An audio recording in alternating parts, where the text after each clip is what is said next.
Здравейте, аз съм Иван Диков, а вие гледате Enter Training, предаването, в което се учите докато се забавлявате и се забавлявате докато се учите.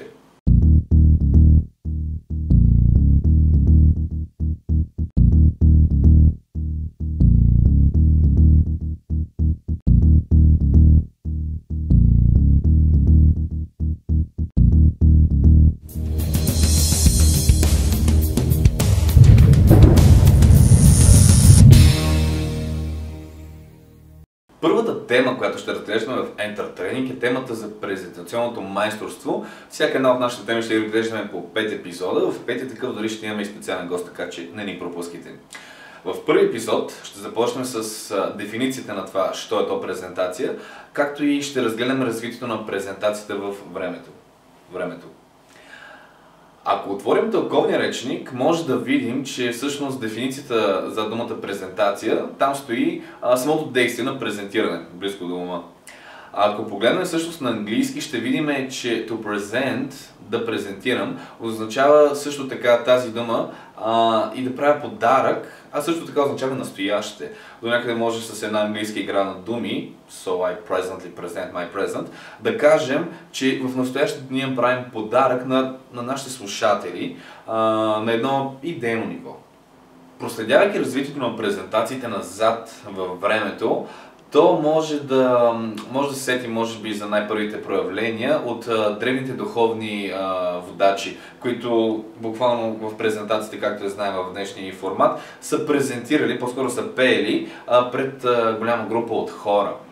Но ако трябва да се замислим коя е най-първата, конкретно най-първата презентация в историята на човечеството, то може да върнем лентата назад чак до първия Адам, който се опитвал да презентира на първата Ева идеята, че те са подходящи един за друг, след което Ева го отрязала и той е трябвало да подобри своите умения за презентиране на точно тази конкретна идея.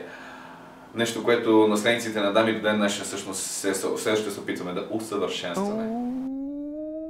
И веднъж след като Адам успял да убеди Ева в стойността на своята презентация и на своята идея, тогава са се появили търговците в древен Шумер, Месопотамия.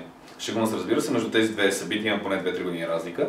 Но нещото интересно, което може да вземем оттам и обуславянето на първите парично-търговски взаимоотношения е, че търговците са се научили, че да вземеш една стока от град А и да я продадеш в град Б за двойно повече пари, вече далеч не било достатъчно. Било необходимо да има някаква изключително стойностна и ценна история.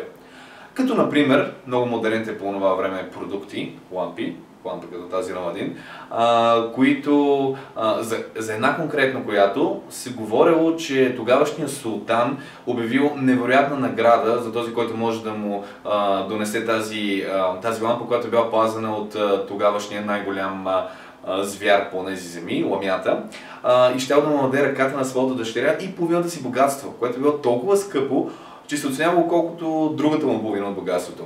Впоследствие един монах наистина успял да убие ламята, да вземе лампата, да занесе на султана, който изпълнил своята част от сделката, дал му половината богатство и ръката на щерката, но тази щерка не искала да се омъжва по принуда и съответно взела лампата, избягала и я продава на един търговец, с който успял да си купи стадо за цели 100 овце.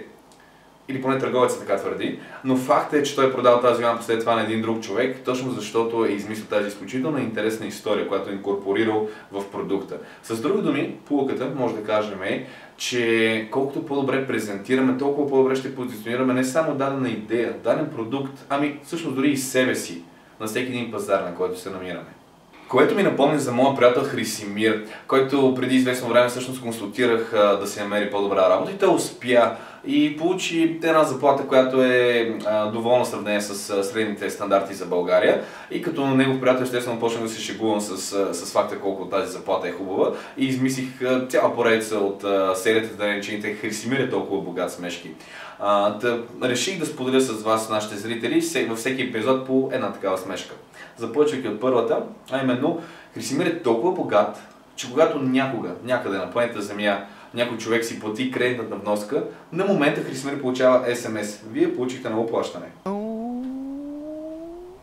Ако искаме да дадем по-точен пример как се развивали презентациите на фундаментално ниво, то трябва да проследим тяхното развитие до Древна Гърция, където за първи път са обособили школи по дебати, по риторика, след това и в Древния Рим тези неща се пренесли. По времето, когато е било модерно хората, мъжете да ходят с роби и с сандали, тези неща стане модерни до ден днешен. Не робите и сандалите, разбира се.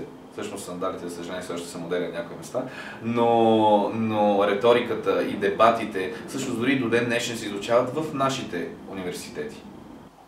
Нека да оставим примерите за миналото и да се пренесе малко повече в настоящето и да разгледаме за секунда един велик презентатор, който успял да запомени умовете и сърцата на милиони души, които са случили неговите пламенни речи.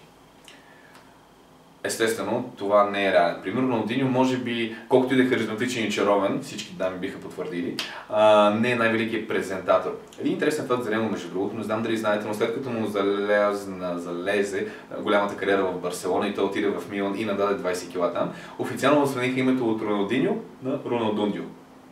Един вече малко по-ранен пример, разбира се, би бил този невероятен, този велик човек Ганди, който със своите уникални речи е успял да промени съдбата на целия си народ. Интересен факт за него, между другото, е, че завършил право не къде да а в Великобритания.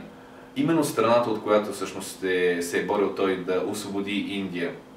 Друг невероятен пример, естествено, е Мартин Лутър Кинг. Човекът, който преди 50 години е успял да се събере на един площад 250 000 души. Представете си, преди 50 години, това е било преди ерата на интернет. Това е било дори преди ерата на Фейсбук.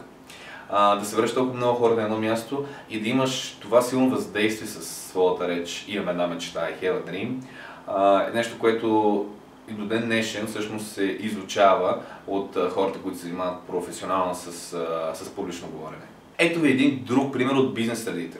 Естествено, може би сте усетихте вече, че именно за Стив Джобс ще поговорим. За човека, който се върне като спасител на бял кон в собствената си компания, за да я спаси и успя да я върне на отреденото и първо място, и то не в една и две индустрии, като неговата реч Stay Hungry, Stay Foolish за абитуриентите от Випуск 2005 на Станфордския университет вече се изучава като уникален пример за мотивационна реч.